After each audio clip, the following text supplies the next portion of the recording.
ఓం నమో భగవతే వాసుదేవాయ. ఓం నమో నారాయణాయ. మాఘపురాణము 23వ అధ్యాయము. మాఘవ్రత మహిమ. కృష్ణమదుడు జహ్ను మహర్షితో చెప్పుచున్నాడు. జహ్ను మహర్షి వినుము. దేవాదిదేవుడైన శ్రీ మహావిష్ణువు దేవేంద్రుణ్ణి చూచి మిక్కిలి దయగలవాడై, దేవేంద్ర, నీవు ఇప్పుడు అతి వేగముగా పారిజాత వృక్షమును తీసుకుని నీ స్వర్గమునకు పొమ్ము అని పలికెను. దేవేంద్రుడు అటులే అని శ్రీహరికి నమస్కారం చేసి స్వర్గలోకమునకు పోయెను. ఇంద్రుడు స్వర్గమునకు వెళ్ళగానే తులసీదేవి మానవుల మాటలతోటి విష్ణుదేవంతో ఇట్ల పలికెను. విష్ణుమూర్తి, నేను నీ పాద సరోజములను ఆశ్రయించి ఉన్నదానను, నన్ను రక్షింపుము. నీవు తప్ప నాకు వేరే గతి లేదు. భూలోకమున అమృత బిందువుచే పుట్టిన తులసీదేవి, నీవు నాకు భార్యగా నుండుము అని శ్రీహరి పలుకుగా, అటలనే అని ఆమె అంగీకరించును. నన్ను పొందుము, నిన్ను నా మనసున ఉంచుకొందును. పాపములు నాశనం చేయు తులసీదేవి, దళములతో కూడి ఉన్న మనోహరమైన నీ స్వరూపమును చూచిన వారు గంగా స్నానం ఆచరించిన వారి వలె వెంటనే పవిత్రులగుదురు. సుకోమలమైన నీ పల్లవ దళముతో నన్ను పూజించువారు నా రూపమున్నే పొందగలరు, మరియు వారికి పునర్జన్మమే లేదు.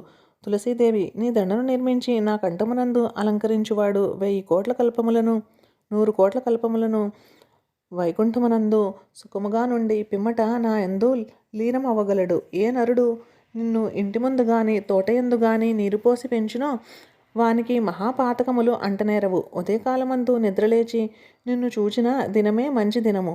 అట్టి నరుడు సుఖమును పొందును. తులసీదేవి, నీ దళములతో కూడిన నీటిని దేహమంతటను చల్లుకొనినవాడు పరమ అపవిత్రుడైనను పవిత్రుడు కాగలడు. నీ చెట్టు మొదట గల మట్టిని నుదుట ధరించినవాడు సౌఖ్యమును పొందును. అట్టి వాణిని యక్ష రాక్షస పిశాచ గణములు ఏమీయూ చేయలేవు. వాటి వల్ల భయము లేదు. త్రిలోక పావనయగు తులసి, నిన్నును లక్ష్మీదేవిని కూడా నేను సమానముగా చూతును. నీవు లక్ష్మియు తోబుట్టువులు కాన మీరిరువురును నాకు సమానులు. లక్ష్మీదేవి పాలసముద్రమునందు పుట్టినది, తులసీదేవి ఆ పాలసముద్ర తీరమునందు పుట్టినది కాన ఇరువురు సోదరీమణులగుదురు. ఈ విధముగా తులసీదేవికి వరములిచ్చి విష్ణుమూర్తి వివిధ శాఖలతో కూడిన తులసీదేవిని సౌఖ్యవంతముగా తన చేతులతోటి తాకెను.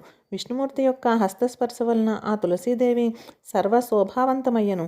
ఆ తులసీదేవి మంచి రూపము గుణము కలిగిన స్త్రీ అయ్యను. పిమ్మట శ్రీహరి లోక పవిత్రమైన తులసీదేవిని దుర్మార్గులైన మానవుల కొరకు ప్రఖ్యాతిగా స్థాపించెను. శ్రీహరి యొక్క ఎడమ చేతితోటి ఎచ్చట ముట్టబడినదో ఆ భాగమంతయో తులసీదేవికి కొమ్మలయందు కృష్ణవర్ణము కలిగెను. అట్టి తులసి కృష్ణ తులసి అని ప్రఖ్యాతి చెందినది.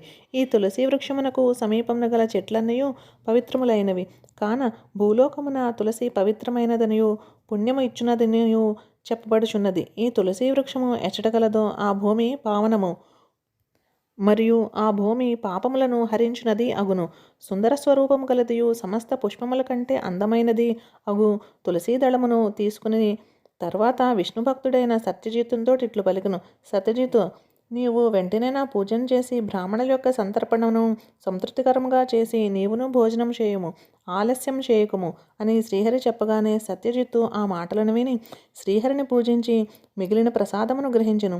గరుడ వాహనారూఢుడైన భగవంతుడు ఈ రీతిగా ఏకాదశి వ్రతమును సమాప్తి చేయించి తన భక్తులకు సత్యజిత్తును అతని భార్యను తులసీదేవిని గరుక్మంతుని మీద ఎక్కించుకుని దర్శనమిచ్చుచు వైకుంఠమునకు చేరును. జహ్నుముని, ఈ మాఘమాసమున ఏకాదశి వ్రతము మిక్కిలి సుఖదాయకము కనుక మాఘశుద్ధ ఏకాదశి యందు ఉపవాసము చేసి రాత్రి అంతయు జాగరణ చేసి శ్రీహరిని పూజించిన వాడు ఇహలోకమందు అనేక సౌఖ్యములను అనుభవించి అంతమందు విష్ణు సన్నిధానము చేరును. మాఘమాసమున మకర రాశి యందు సూర్యుడు ఉండగా శుద్ధ ఏకాదశి నాడు ఉపవాస వ్రతము ఆచరించని నరుడు అంతమందు బ్రహ్మరాక్షసుడగును. పాపనాశనమగు ఏకాదశి నాడు ఉపవసించి ద్వాదశి నాడు పారాయణ చేయువాడు సమమగు పుణ్యమును పొందగలడు. మాఘశుద్ధ ద్వాదశి దినమున శ్రీహరిని ప్రీతి కొరకై దూడతో కూడియున్న పాలనిచ్చు ఆవును పరమస్తోత్రీయుడైన హరికథా శ్రవణమందు ఆసక్తి గలవాడైన కుటుంబీకుడైన విప్రునకు దానమిచ్చువాడు ఈ ద్వాదశి నాడు భూదానము, వస్త్రదానము, బంగారు దానము, సాలగ్రామ దానము, తిలదానము, ఫలము, పెరుగు అన్నదానము, తాంబూలము, యజ్ఞోపవీతములు మొదలగు దానములు దక్షిణతో కూడి చేయువాడు అంతమందు స్వర్గమందు సుఖము అనుభవించి పిమ్మట భూలోకమున పుట్టి చక్రవర్తులై సౌఖ్యమును పొంది అంతమందు విష్ణులోకము చేరి భగవంతుతో కూడా శాశ్వత ఆనందమును పొందును. విప్రోత్తమ, నీవడిగిన ప్రకారము మూడు లోకములందును పవిత్రమైన కథను నీకు చెప్పితిని. ఇది ఇహపరలోకమునకు సుఖమునిచ్చును. పాపహరమైన ఈ కథను వినువారు ఎంత అపవిత్రులైనను పునీతులై అంతమందు విష్ణు సన్నిధిని చేరుదురు. ఈ అధ్యాయము శ్రీహరి ఎదుట భక్తియుక్తుడై వినువాడును చదువువాడును ఇహలోకమందు అనేక భోగసుఖములు అనుభవించి అంతమందు విష్ణు సాయుధ్యమును పొందును. ఇది స్కాంద పురాణ అంతర్గతమగు మాఘ పురాణము 23వ అధ్యాయము సమాప్తము.